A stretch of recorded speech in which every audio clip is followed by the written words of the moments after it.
బతికుండగానే మార్చూరికి 15 గంటలు శవగారంలోనే రోగి, ఆధార్ లేదని వైద్యం నిరాకరణ. మహబూబాబాద్ ఆసుపత్రిలో ఘటన. అతడికి ఏం ఆధారం లేదు. కాళ్ళ నొప్పులు, మూత్రపిండాల వ్యాధి పీడిస్తున్నాయి. అనారోగ్యం, పైగా సరైన తిండి లేక నీరసించి దుమ్ము కొట్టుకపోయిన దుస్తులతో సరిగా నడవలేని స్థితిలో ఆసుపత్రికి వచ్చారు. ఆధార్ కార్డు తీసుకురాకపోవడంతో వైద్యం చేయబోమంటూ సిబ్బంది అమానవీయంగా వ్యవహరించారు. మాయమైపోతున్నాడమ్మా మనిషి అన్నవాడు, మచ్చుకైనా లేడు మానవత్వం ఉన్నవాడు అన్న అందశ్రీ ఆవేదన భరిత పాటకు తార్కాణంగా నిలిచింది మహబూబాబాద్ ప్రభుత్వ జనరల్ ఆసుపత్రిలో చోటు చేసుకున్న ఈ సంఘటన. చికిత్స అందకపోవడంతో నీరసంగా శవాగారం గది ముందు పడుకున్న వ్యక్తిని సజీవంగా ఉన్నాడన్న విషయాన్ని కూడా గమనించకుండా శవాగారం వరండాలో ఉంచి తాళం వేసి వెళ్లారు. ఈ ఉదంతం గురువారం వెలుగులోకి వచ్చింది. మహబూబాబాద్ జిల్లా చిన్నగూడూరు మండలం జయ్యారం గ్రామానికి చెందిన ఎల్ది రాజు ట్రాక్టర్ డ్రైవర్గా పనిచేస్తూ ఒంటరిగా ఉంటున్నాడు. కాళ్ళ నొప్పులు, మూత్రపిండాల వ్యాధితో బాధపడుతున్న ఆయన 5 రోజుల క్రితం జిల్లా కేంద్రంలోని జనరల్ ఆసుపత్రికి వచ్చిండు. అతని వద్ద ఆధార్ కార్డు లేదని చేర్చుకోపోవడంతో ఆసుపత్రి ఆవరణలోనే క్యాంటీన్ పరిసరాల్లో ఉన్నారు. అపరిశుభ్రంగా ఉన్న అతన్ని గమనించిన నిర్వాహకులు సిబ్బందికి చెప్పి ఆసుపత్రి ఆవరణ నుంచి పంపించారు. దీంతో రాజు శవాగారం ముందు పడుకున్నారు. కదలిక లేకుండా ఉన్న రాజుని బుధవారం సాయంత్రం సెక్యూరిటీ గార్డ్ చూసి చనిపోయాడని భావించి మార్చూరి వరండాలో ఉన్న స్ట్రెచర్పై పడుకోబెట్టి వెళ్ళిపోయాడు. గురువారం ఉదయం 8 గంటలకు స్వీపర్లు శుభ్రం చేసేందుకు మార్చూరిలోకి వెళ్లారు.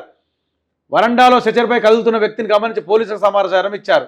బతికుండంగానే తీసుకుపోయి, అంటే తెలంగాణ రాష్ట్రంలో గవర్నమెంట్ హాస్పిటల్లో పరిస్థితి, దుస్థితి ఇది. ఎంత ఘోరమైన పరిస్థితి. దీని మీద గవర్నమెంట్ ఎట్లా స్పందిస్తుందో కూడా చూడాలి. పనిలేక జీతాలు ఇస్తురా మీకు? డాక్టర్లకు, నర్సులకు, వార్డెన్లకు లక్షలు తింటురుగా జీతాలు. మీరు ఏం తక్కువ జీతాలు తింటురా? 1వ తారీఖు 2వ తారీఖు నా అకౌంట్లో పడుతున్నాయి. గవర్నమెంట్ హాస్పిటల్లో పనిచేసుకుంటా, ప్రైవేట్ క్లినిక్లు నడిపించుకుంటా మంచిగా ఉన్నారు కదా డాక్టర్లు అందరూ. ఇట్లా ఏం పని చేస్తున్నారు మీరు? అంత పడగొట్టే పని ఏముంటుంది మీకు? పొద్దున్న లేచి వచ్చి మీ డ్యూటీ కదా మిమ్మల్ని చేయమంటారు, ఎక్స్ట్రా డ్యూటీ ఏమని చేయమంటారా? లేదు కదా. అరే ఒక మనిషి బతుకుండా, బతికిలేడా, చనిపోయిండా లేదా అని ఒక సోయి, ఒక ధ్యాస, ఒక పద్ధతి లేకుండా బతుకున్న మనిషిని తీసుకుపోయి మార్చూరులేస్తారు. యాక్సిడెంట్ అయ్యే కావచ్చు, ఇంకేదన్నా కావచ్చు, ఆరోగ్యం పరిస్థితి బాగాలేక వచ్చి మీ దగ్గరకు వచ్చిండు. వచ్చినప్పుడు ఆధార్ కార్డు ముఖ్యమా, మనిషి ఆరోగ్యం ముఖ్యమా? మీకు అంత రూల్స్, అంత పర్ఫెక్ట్ రూల్స్ ప్రతి ఒక్క గవర్నమెంట్ వాడు ఎవరైనా సరే అంత పర్ఫెక్ట్ రూల్స్ పాటిస్తుర్రా? ముఖ్యమంత్రి నుంచి మొదలు పెడితే అందరు ఏమంటారు, సాధారణ సర్పంచ్ దాకా కూడా మొదలు పెడితే అందరు రూల్స్ పర్ఫెక్ట్ పాటిస్తుర్రా? భారతదేశంలోనే కావచ్చు, తెలంగాణ కావచ్చు. అంత సొక్కంగా రూల్స్ పాటించుంటే భారతదేశం ఎన్నో స్థాయిలు ఉంటుండే, తెలంగాణ రాష్ట్రం ఇంకెన్నో ఉంటుండే. గవర్నమెంట్ డాక్టర్లే కావచ్చు, గవర్నమెంట్ ఎంప్లాయీలే, నర్సులే కావచ్చు, మీరందరూ కూడా గాంధీయే కావచ్చు, ఉస్మానియా కావచ్చు, తెలంగాణ రాష్ట్రంలో అన్ని ప్రభుత్వ హాస్పిటళ్లలో పర్ఫెక్ట్ టైమింగ్కి మీరు వస్తున్నారా?